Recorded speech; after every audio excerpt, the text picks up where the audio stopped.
मला बोलण्याची संधी दिली आहे त्याबद्दल मी सर्वांचे आभार मानते. गुरुपौर्णिमा हा सण म्हणजे गुरु आणि शिष्याचं नातं जे अतूट आहे तो क्षण साजरा करण्याचा हा दिवस आहे.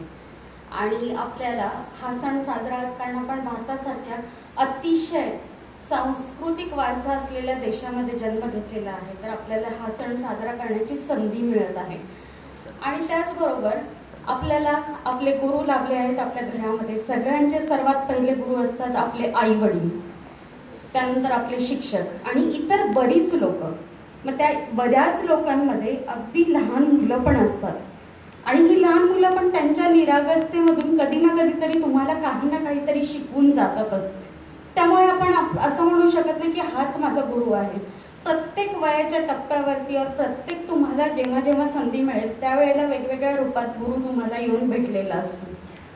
भारतासारख्या या सुंदर देशामध्ये आपण जन्म घेतलेला आहे, तिथे गुरु शिष्य परंपरा आज वर्षानुवर्ष चालत आलेली आहे. जनरली भारतामध्ये ही पद्धत आहे की गुरु आपलं ज्ञान शिष्याला डायरेक्टली देतो. म्हणजे पूर्वी आपण अगदी त्यांच्या आश्रमात जाऊन राहायचो आणि तिथे आपल्याला ज्ञान दिलं जायचं. नंतर पाश्चात्य देशामध्ये बहुतेक वेळा हे सगळं रिटर्नमध्ये बऱ्याच ठिकाणी आता आपल्याला सापडेल, पण भारतामध्ये बऱ्याचशा गोष्टी अशा आहेत की ज्या अजूनही आपल्यापर्यंत पोहोचलेल्या नाहीत, कारण ती संस्कृती लोप पावली आणि त्यामुळे त्याचं कुठेही रेकॉर्डिंग झालेलं नाहीये. अगदीच उदाहरण घ्यायचं, आजचा दिवसही गुरुपौर्णिमेचा आहे, तर आपण दत्तगुरूंचं घेऊया. दत्तगुरूंनी आपल्या आयुष्यामध्ये 24 गुरु केले. त्यामध्ये एक गुरु त्यांची होती मधमाशी. तर मधमाशीला त्यांनी गुरु करण्याचं कारण काय बघा. एकदा असे ते रस्त्याने निघाले होते, मधमाशीचं पोळं त्यांना दिसलं आणि मधमाशा अगदी गुंग होऊन त्याच्यामध्ये त्यांचा तो मध गोळा करण्याचं काम करत होत्या आणि ते अगदी मन लावून बघत होते. तेवढ्यात एक माणूस तिथे आला आणि तो मधमाशाचं पोळं काढून घेऊन गेला. आणि मग ते त्यांना पण वाईट वाटलं की अरे एवढं ते प्रयत्न करत आहेत, सगळा मध जमा करत आहेत आणि एका झटक्यात त्या माणसाने मधाचं पोळं काढून दिलं.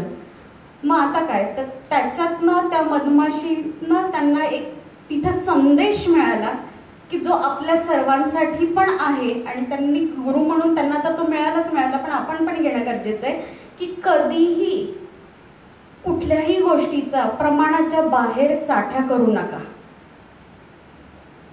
ती गोष्ट तुम्हाला न मिळता पुढच्याच कोणाला तरी मिळणार. एका लिमिट पर्यंत आपण कुठल्याही गोष्टीचा साठा करू शकतो. त्याचा उपभोग तुम्ही आहे त्या गोष्टींचा तिथे आता घ्यायला सुरुवात करा, तर तुम्हाला त्याचा उपभोग, नाही तर त्याचा व्हॅल्यू राहणार नाहीये. जसं कुणीतरी तो मध काढून घेऊन गेलं तसं आपल्या आयुष्यातल्या तुम्ही साठवलेल्या गोष्टी पुढे तशाच जातील.